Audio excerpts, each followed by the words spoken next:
Ha resucitado Cristo, que creó todas las cosas y se compadeció del género humano.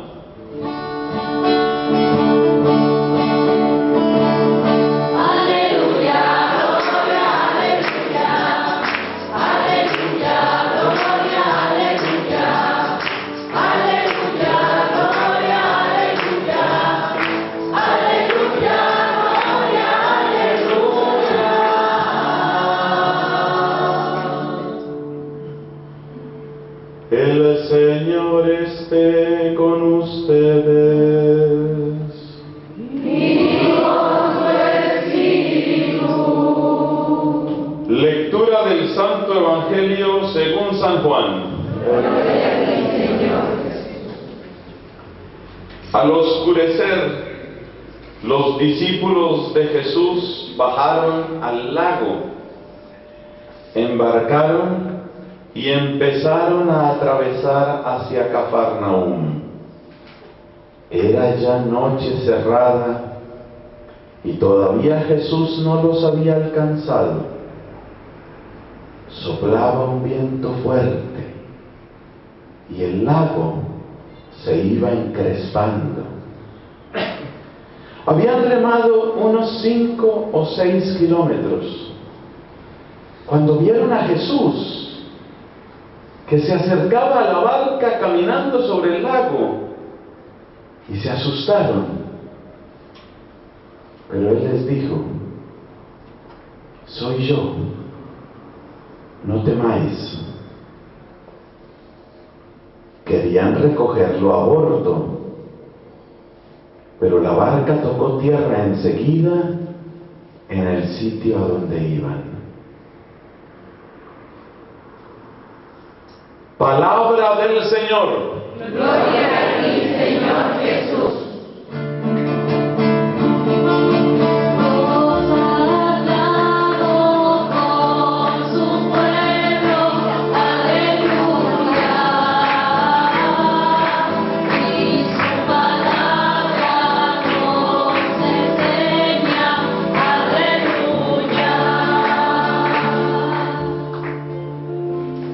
Asiento.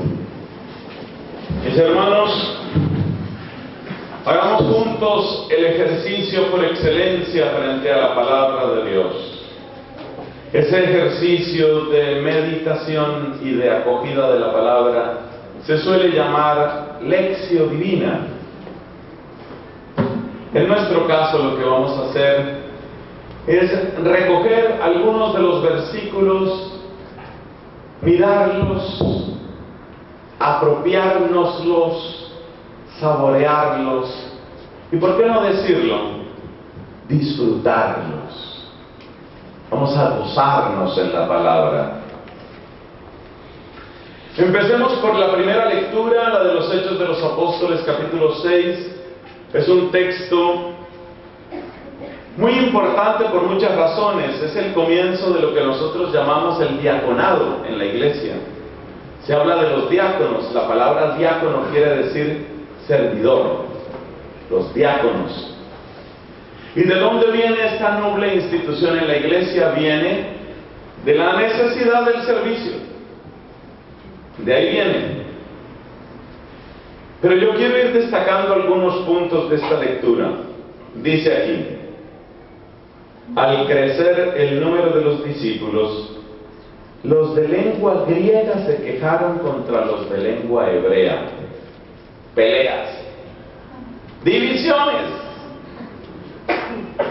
O sea que la primera lección es: no idealicemos demasiado los primeros cristianos, porque a veces los imaginamos casi como si fueran angelitos del cielo, que no tenían nunca una discusión ni tenían nunca un problema. Mire, aquí dice: Los de lengua griega se quejaron por los de lengua hebrea. ¿En qué estaba el problema? Dijimos que hay 3 ejes, ¿no? ¿Te acuerdas? Sí.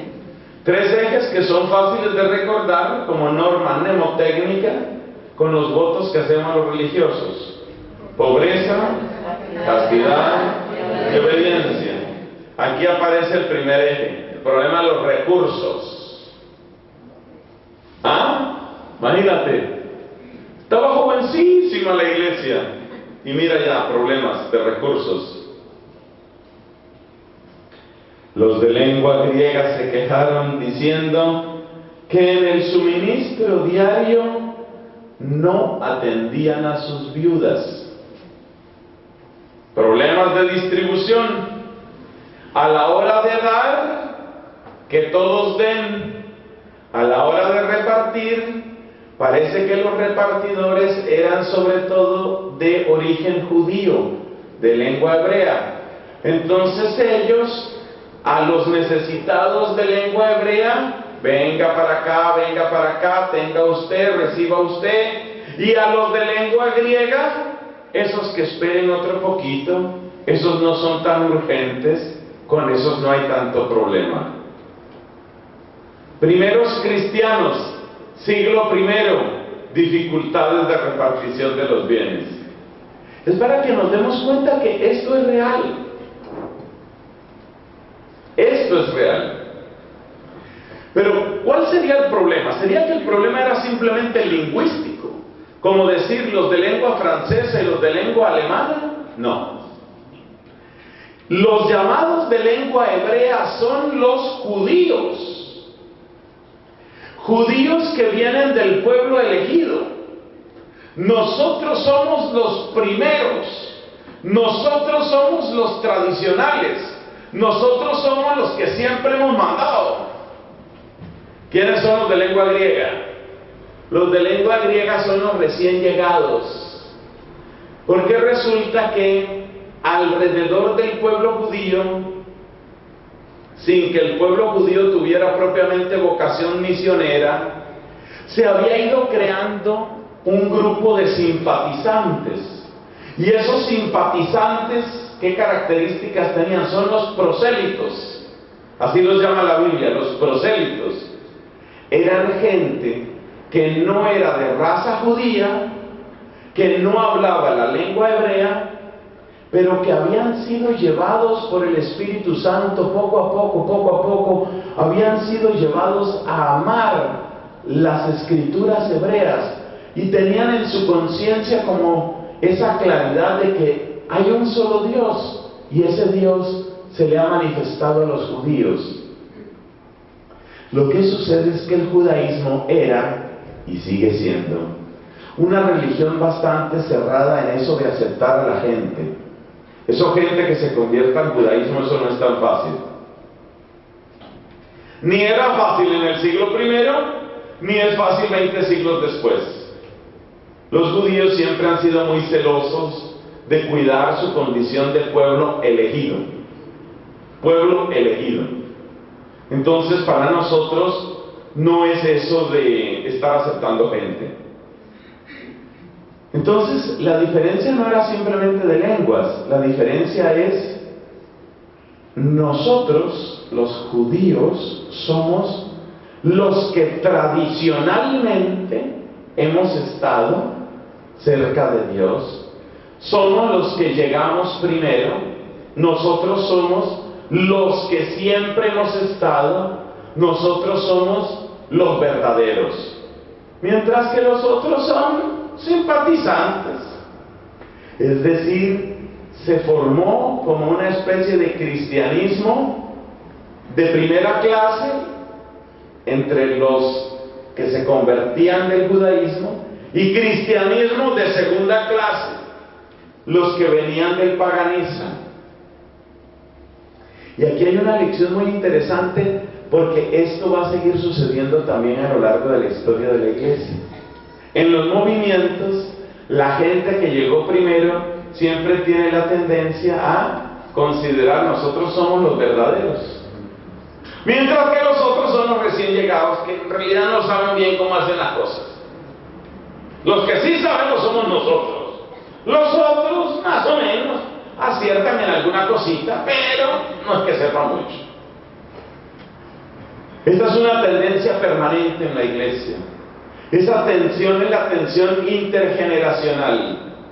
Porque luego se mueren unos, y entonces cuando los que eran jóvenes, entre comillas, asumen su plena posición, normalmente empiezan a mirar con desconfianza a los otros muchachitos. Por eso hay un refrán que dice: cuando un hombre empieza a entender que su papá tenía razón, normalmente ya tiene un hijo que su papá no sabe nada. Este es un drama permanente en la sociedad y también dentro de la iglesia. Y el hecho es ese, pero lo interesante no es que exista esa tensión entre generaciones, entre los que llegaron primero y los que llegan después. En las comunidades religiosas también pasa lo mismo. Lo interesante no es eso, lo interesante es qué respuesta le damos a eso. Sigamos leyendo. Los apóstoles toman una posición. Nosotros nos dedicaremos a la oración y al servicio de la palabra. Atención, no es una postura cómoda. La razón no es simplemente comodidad. Si luego vemos las vidas que llevaron los apóstoles y cómo la gran mayoría de ellos murieron mártires, nos damos cuenta que su postura no fue tomada por comodidad. Entonces, ¿qué significa esta opción de los apóstoles?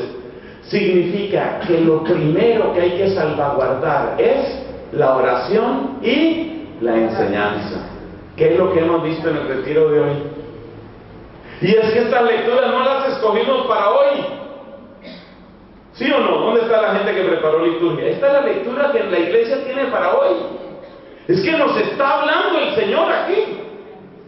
El Señor nos está diciendo: mire, lo primero es cuiden la oración y cuiden la formación, cuiden la predicación. No lo dice Nelson Medina, lo está diciendo el Espíritu Santo, lo está gritando desde la palabra. Cuiden la formación, eso es lo primero, para salvaguardar la unidad por encima de las tensiones. Cuiden la oración y cuiden la enseñanza. Eso es lo que nos está diciendo la palabra de Dios. Cuiden la oración, cuiden la enseñanza. Eligieron a una serie de hombres. Esos hombres que ellos eligieron tienen en su mayoría nombres griegos. Miren, Felipe, nombre griego. Acuérdate que Filipos es el que inicia el imperio macedónico allá en el siglo IV antes de Cristo. Prócoro, Nicanor, Simón, nombre judío, Parmenas, nombre griego, Nicolás, nombre griego, y anota esto: Nicolás, prosélito de Antioquía, es decir, de los simpatizantes esos que dijimos que rodeaban el judaísmo. Hay dos cosas que quiero destacar en esta lista de nombres. Como tres cosas quiero destacar. Primero, es evidente la mayoría de nombres griegos. Es decir, los apóstoles se dan cuenta que tienen que darle mayor espacio a los nuevos, a los jóvenes, a los recién llegados. Lo que están haciendo los apóstoles aquí es un voto de confianza en los nuevos. Mira los nombres. Estos son nombres griegos. Salvo Simón, todos son nombres griegos. Muy bien. Felipe, Prócoro, Nicanor, Parmenas, Nicolás, son nombres griegos. Esteban, nombre griego. Todos son nombres griegos. ¿Qué quiere decir eso? Que en el momento de la crisis hay que orar, hay que predicar, pero hay que apostar por los jóvenes. Eso cuesta mucho trabajo, los jóvenes se van a equivocar, los jóvenes van a cometer excesos, los jóvenes no van a hacer algunas cosas bien, pero Chile ha optado en buena hora por los jóvenes. ¿Cómo se llama eso? ¿Cómo se llama lo que están haciendo por los jóvenes? Misión joven. Misión joven, ¿no? Sí. Misión joven se llama. En buena hora. Hay que apostar por los jóvenes. Primero orar y predicar. Y que los jóvenes estén formados en la oración y la predicación. Pero con los jóvenes formados en la oración y la predicación, hay que irle soltando la responsabilidad a los jóvenes. Muchas veces con miedo. Dios mío, ¿qué irán a hacer estos? Pero hay que apostar por los jóvenes. Ahí está la palabra de Dios. 6 de los 7 son nombres griegos. Sin embargo, tengan en cuenta una cosa. Ya entre la gente de Galilea había la costumbre de adoptar nombres griegos. O sea que mi argumento no es perfecto tampoco. Porque entre los apóstoles también había un Felipe que era de Galilea. Y había un Andrés que era de Galilea. Y resulta que Andrés y Felipe son nombres griegos. Pero ustedes entienden lo que estoy diciendo. El tono general de la respuesta de los apóstoles a la crisis consta de: démosle la primacía a la oración y a la predicación. Y sobre esa base y sobre la acogida de la oración y de la predicación, confianza en la gente nueva. Hay que pasar el relevo. Ellos tienen que foguearse. Ellos tienen que probar las dificultades. Ellos tienen que aprender a ser fieles a Cristo. Así es la cosa. ¿Qué más aprendemos? Mira, Esteban, ¿cuál Esteban fue? Este fue el Esteban que murió, el primer mártir. La fiesta se celebra el 26 de diciembre. Este Felipe que aparece aquí es distinto del apóstol Felipe. Solo coinciden en el nombre. Y este Felipe que aparece aquí, que es del número de los diáconos, yo lo quiero mucho. Y me da mucho pesar que no tenga fiesta. La fiesta de San Felipe Diácono. Nosotros tenemos la fiesta de San Felipe Apóstol, pero no tenemos la fiesta de San Felipe Diácono. ¿Y saben por qué quiero yo tanto a San Felipe? Mire, vayan ustedes al libro de los Hechos de los Apóstoles y verán que la persona más carismática de los Hechos de los Apóstoles es el diácono Felipe. No el apóstol Felipe, sino el diácono Felipe. Era súper, ultra, uber, mega carismático. Era el hiper, mega, ultra, super, uber carismático. El diácono Felipe era el hombre llevado por el poder del Espíritu Santo. Era un hombre que hacía milagros, pero en tropel. Era un hombre que tuvo uno de los dones más raros que cuenta la Biblia, que solo lo cuenta de Jesús, del profeta Elías y de este hombre. Ese diácono recibió el don de la movilidad sobrenatural en el Espíritu. Es decir, el Espíritu se lo llevaba de un sitio a otro. Eso parece ciencia ficción. ¡Guau! ¡Pum! Allá para. Se lo llevaba el Espíritu. Así se cuenta de Elías. Lee por favor en el primer libro de los Reyes cómo Elías era llevado por el Espíritu.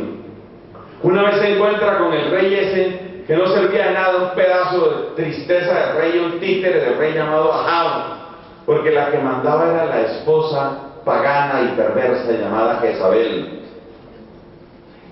Ustedes se acuerdan de ellos porque ellos son primos terceros de Jofní y Finehés. Claro, porque es que si la gente no estudia Biblia, no sé qué vamos a hacer. Mire, Ahab se encuentra con Elías. Y Elías tenía esa característica. Elías se desaparecía, se lo llevaba el Señor de una parte a otra. Así como se cuenta el Padre Pío, gente que tenía sus milagros, como se cuenta San Martín de Porres. San Martín de Porres fue llevado por el Espíritu. Resulta que un soldado español que viajaba mucho, debo pasar al tono español en este momento, un soldado español que viajaba mucho, fue atendido por San Martín de Porres en la ciudad de Lima y le dijo: esta es la segunda vez que me atendéis. Y le dijo San Martín de Porres: no sé quién sois. No, mentira, San Martín de Porres le dijo. Oiga, San Martín de Porres sabía lo que estaba pasando. San Martín fue llevado por el Espíritu y hay gente que da testimonio de que Martín los atendió en África. ¿Cómo fue Martín a África? Es un milagro, es un milagro. Son participaciones, son salpicaduras del Espíritu que hace que nosotros participemos de la vida del resucitado. Así como el resucitado atraviesa puertas, así hay salpicaduras de la gracia y vida del Espíritu que suceden en los santos. Y Felipe es uno de los pocos santos en los que sucedió eso. ¡Qué hermosura! El diácono Felipe. Si alguno de estos jóvenes entra al sacerdocio, es elegido obispo, creado cardenal y hecho papa, ahí se ve que ustedes no toman en serio a los jóvenes. Digo, hecho papa, ¡guau, guau, guau! Puede suceder, pero es una incredulidad, no creen en los jóvenes, no creen. No, mírenlo, miren, con la excepción de la señorita que tiene otra vocación distinta, pero mire, esos jóvenes no sabemos lo que va a suceder. Entonces, miren, si alguno llega a ser papa, debería considerar seriamente declarar santo al diácono Felipe, el hombre más carismático del Nuevo Testamento, más que San Pablo, más que San Pablo. Lean los Hechos de los Apóstoles, por favor, y descubrirán que no solo en el episodio de Jofní y Finés, sino en muchos otros episodios tenemos tanto que aprender de la Biblia. Resumen de lo que aprendimos de la primera lectura: que tensiones ha habido toda la vida, que las tensiones suelen suceder porque los de antes y los de ahora, y los que nosotros sí sabemos y ustedes todavía no saben, y nosotros sí manejamos y ustedes no manejan, y ustedes son los recién llegados y ustedes no conocen cómo es la renovación. Y la respuesta que dan los apóstoles es ¿cuál? La respuesta es afianzar la oración, afianzar la predicación y apostar por los jóvenes. Eso está clarísimo. Pasemos al Evangelio y aprendamos dos o tres cosas del Evangelio. Primera, sucede el milagro de la multiplicación de los panes. Jesús sube a orar. El descanso de Cristo está en la soledad. Pregunta: ¿cómo estamos de soledad, queridos hermanos? Necesitamos soledad. A veces creemos que el mundo carismático es únicamente el mundo social. El corazón humano no puede subsistir y prosperar en la fe si no es en el encuentro intenso, íntimo, continuo con el Padre Celestial. Tu vocación primera es vocación de hijo. Tu vocación primera es ser hijo en el Hijo. Esa es tu vocación primera. Y para crecer en esa vocación necesitas la experiencia del Hijo. Primer punto de meditación: ¿cómo estoy de soledad? Si mi única oración es la oración en comunidad, estoy mal de soledad, estoy mal de soledad. Necesito encuentro personal, íntimo, gozoso, intenso. Puede decirse encuentro continuo con mi Padre Celestial. Segunda enseñanza: Jesús camina sobre el lago. Jesús sale al encuentro de ellos en el lago. El viento les era contrario. Ellos sentían que no estaban remando nada. Ellos sentían que estaban perdiendo su tiempo. ¿Quiénes son ellos? Ellos son nosotros. Muchas veces uno siente que está perdiendo su tiempo. Uno siente que uno está remando y no avanza. Uno no se cansa en sentido. Uno siente que no nada. Pero Jesús, Dios, por el don. Hermano, Dios sobre Cristo. ¿Qué está mirando? ¿Cuál es tu viento en contra? Puede ser la obra que tú haces con tus hijos. ¿Cuántas mamás les veo yo esa cara? Ay, padre, mis hijos. Mis hijos, Padre, es el capítulo aparte de mis hijos. Ahí vamos, Padre, ahí se hace lo que se puede y ahí estamos. Y la pobre mamita así está con el remo, dele, no se avanza. Mujer, Jesús y hay unos ojos de Jesús sobre ti. No dejes de amar. Los discípulos no dejan de amar. Allá, mi querida hermanita, yo no quiero las religiosas, no solamente por colombianas, políticas, las quiero por su obra tan noble, con los mayores, con los huérfanos, con los niños en la educación. ¿Cuántas veces le sucede a la religiosa, al sacerdote, que siempre no hace nada? Tratando de ser testimonio de Jesús, pero porque eso no avanza. No sé, corremos, pero no avanza, mira. Hermanita, que no se olvide que desde la montaña está viendo, que sabe tu esfuerzo. Lo más chistoso es que estos apóstoles estaban remando con mandato de Jesús, porque fue Jesús que lo mandó delante. Estaban obedeciendo a Jesús, lo estaban obedeciendo. Era un trabajo que se hacía en obediencia y en amor a Cristo. Y cuando se les aparece Cristo se asustan. A nosotros nos puede pasar lo mismo. No sabemos lo cerca que Él está. Se nos olvida que está tan cerca.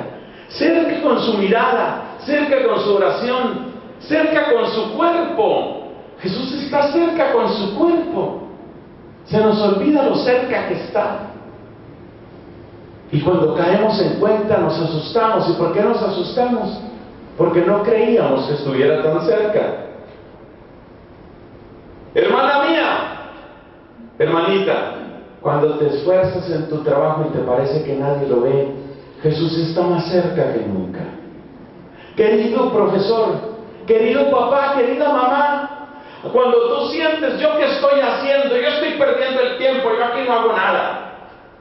Querido coordinador, director, líder, timón del grupo de oración, tú que sientes, ay, esa comunidad como que no prospera, uno les intenta una cosa, intenta otra, eso como que no crece, yo estoy perdiendo el tiempo. No sabes lo cerca que está Jesús, que si se dejara ver, tú le dabas un brinco. Ay, ¿qué pasó? Pues que yo estoy contigo.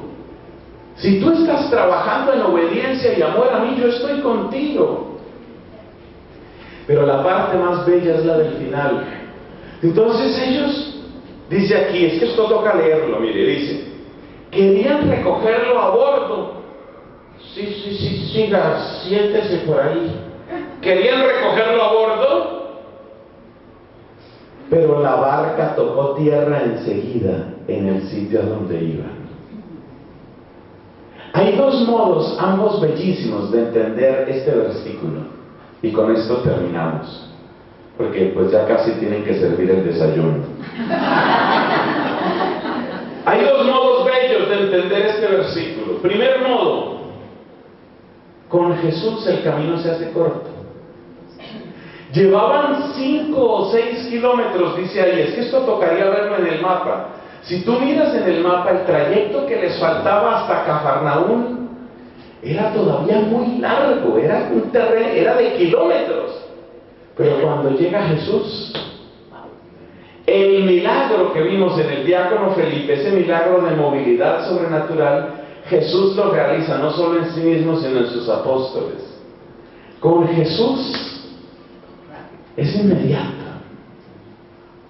Cuando llega la gracia, es inmediato. Tantos años Santa Mónica orando, Dios mío, ¿qué hago yo con este hijo? ¿Qué hago con este hijo? ¿Qué hago con este Agustín? ¿Qué hago con este Agustín? Dios mío, misericordia. Cuando llega la gracia de Dios, el brinco, el salto maravilloso. Ten paciencia. Cuando llegue la visita de Dios, es un salto. Ten paciencia, espera. No dejes de sembrar, no dejes de predicar, no dejes de orar, no decaigas. Varios de los que están aquí y que conocen predicaciones mías de la página web de fraynelson.com habrán escuchado este ejemplo. Un grupo de hombres iban en un barco carguero, el barco naufragó, fueron a dar en una isla. Lograron sobrevivir unos pocos y después de alegrarse porque estaban vivos, tuvieron que empezar a solucionar los problemas inmediatos. Y uno de los primeros problemas es ¿dónde conseguimos agua? ¿Dónde conseguimos agua? La sed los agobiaba. Se dispersan por la isla, buscan en una y otra parte. Las horas pasan angustiosas y no encuentran el precioso líquido. Finalmente, después de mucho intentar en muchos lugares, uno de ellos no puede más. Se deja caer en la arena y muere. Ha muerto de sed. Los otros están extenuados también, pero más que sus cuerpos, son sus ánimos los que registran el peso de esa labor tan dura. A pesar de ese agotamiento y a pesar de la sed que les quema las entrañas, no soportan ver que su compañero se pudre en la superficie de la arena, en esa isla inhóspita. Y entonces, haciendo un último esfuerzo, se ponen de acuerdo y deciden que hay que enterrar ese cadáver. Ahí mismo donde ha caído, empiezan a excavar una tumba. Oh sorpresa, aparece una fuente de agua. El hombre se había rendido sobre la fuente de agua. Solo le había faltado unos centímetros para sobrevivir. Eso te dice el Señor hoy: no te canses, no te canses, no te canses de orar. Aunque no veas un solo avance, ni un milímetro de avance en tu grupo de oración, aunque no veas un milímetro de avance en tus hijos, aunque te parezca que ningún sacerdote te entiende, aunque te parezca que la iglesia está congelada, petrificada y nada se mueve, aunque te parezca que el mundo te da la espalda, aunque creas que nada tiene sentido, sigue orando y orando y orando. No te vaya a suceder lo de ese náufrago que se rindió cuando estaba a centímetros del agua que le iba a salvar la vida. Tú vas a seguir orando y vas a seguir orando. Y el día en que se cierren tus ojos para esta tierra, tus últimos pensamientos serán oración por lo que no pudieron conseguir tus manos. Entonces, una hermosa interpretación es: cuando llega Jesús, todo funciona. Es el salto de la gracia. Hay una segunda interpretación que no es menos bella. Ellos remaban y remaban, y ellos creían que no estaban avanzando. Lo pesado de la tarea, lo oscuro de la noche, les hacía pensar que no avanzaban, pero en realidad sí estaban avanzando. Y por eso, cuando se les aparece Jesús, ellos creen que falta muchísimo, pero ya habían avanzado otro tanto. Mis hermanos, cualquiera de las dos interpretaciones, con Jesús todo fluye y es presto y ágil. Esa es una. O, aunque no me lo parezca, si estoy avanzando, esa es otra. Con cualquiera de las dos interpretaciones, quédate, pero no dejes de remar. No dejes de hacerlo, no dejes de orar, no dejes de trabajar en tu familia, en tu pareja, en tus hijos, no dejes de mirar una y otra vez a tu estrella. Que ese es el último punto de esta meditación. ¿Cómo navegaba esa gente? Mirando una estrella. No le quites los ojos a la estrella, no le quites los ojos a esa luz que resplandece en la noche. No pierdas de vista la ruta que el Señor te ha mostrado. Sigue remando. Jesús está cerca y el puerto está cerca. De pies, por favor.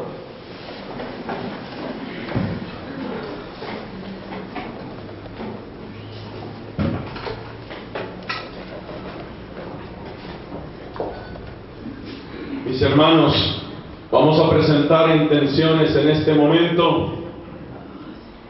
Dios mío, yo te suplico con amor por nuestro arzobispo Fernando, su obispo auxiliar, se me olvidó el nombre, Pedro.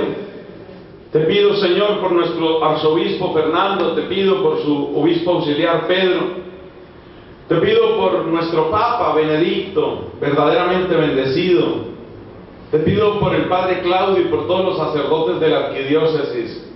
Y te pido con humildad por mí mismo y todos los demás hermanos en el presbiterado. Señor, que no nos cansemos de remar, que seamos testigos tuyos hasta el final.